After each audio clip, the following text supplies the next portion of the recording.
I get so many questions about fats and oils because dietary fats is a huge topic right now, and people are always asking me, hey Ryan, what is the best fat to use? What should I cook with? What should I be putting on my salads and why? And these are great questions, and that is what I'm going to cover in today's video. I'm going to be going through all of my favorite fats, which ones you should consume, and also the ones that you should be avoiding, as well as which ones are heat stable versus which ones should not be used when cooking because they could be severely damaged by heat.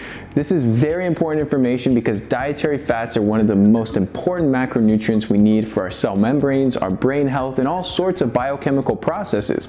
So keep watching to learn everything you need to know about how to use dietary fats and which ones you should be eating.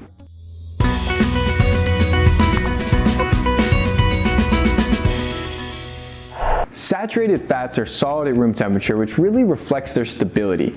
They don't have an extra double bond that can react with oxygen and create these oxidative byproducts when exposed to heat. So that's a complicated way of saying if a fat is solid at room temperature, it's a good option to cook with. If it's liquid at room temperature, meaning it's an oil, you should avoid heat exposure and high heat cooking as it can really damage the healthy fats.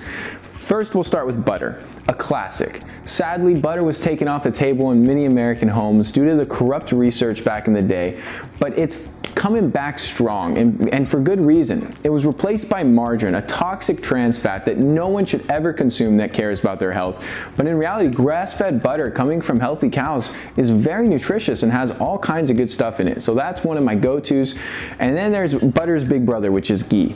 I absolutely love grass-fed ghee, and this is the most heat-stable cooking option when it comes to fats. It has a upper limit of about 475 degrees Fahrenheit, so it's very heat stable even at high temperatures. I always use it exclusively if I'm sauteing or grilling or doing any high heat baking because it's so freaking stable. It tastes delicious, and ghee is just when they take all the milk solids out of the butter, so it becomes a more isolated form of the dairy fats. Then there's coconut oil. No surprise here, coconut oil has become very popular too, and for good reason. It's a very high in saturated fat, so it's very heat stable. Now it does have a coconut flavor, so it doesn't work for a lot of savory dishes, but if you're using it for a baked good or using it for something that kind of works well with that coconut flavor, it's an awesome option to incorporate.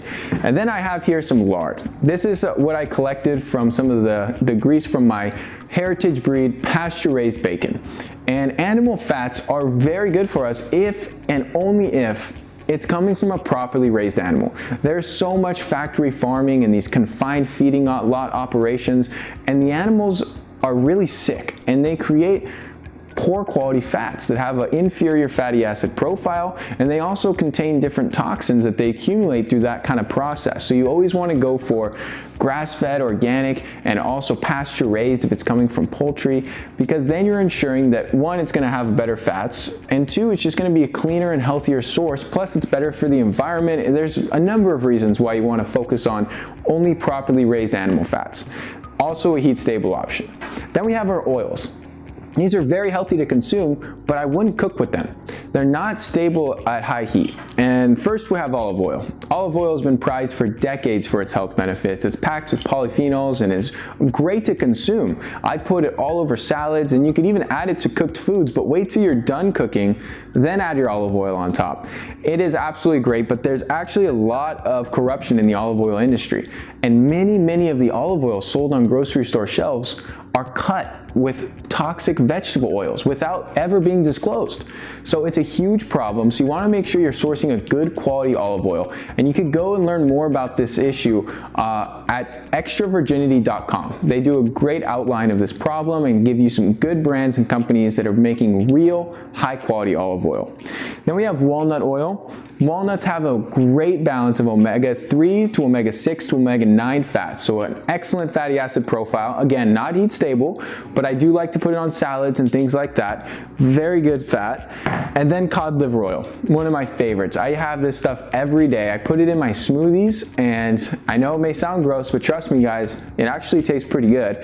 The Carlson lemon cod liver oil is fantastic, and if I'm not having a smoothie, I'll just take a tablespoon of it to get my omega-3 fats. It's my favorite source of EPA and DHA, and it's also packed with good vitamin A and vitamin D3 and all sorts of good nutrients. So I love love this stuff and I do intake it on a daily basis.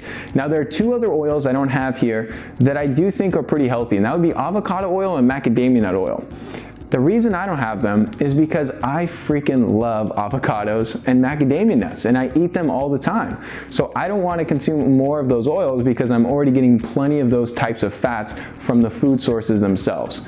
Now, a lot of people have been told that avocado oil is a great cooking oil because it has such a high smoke point.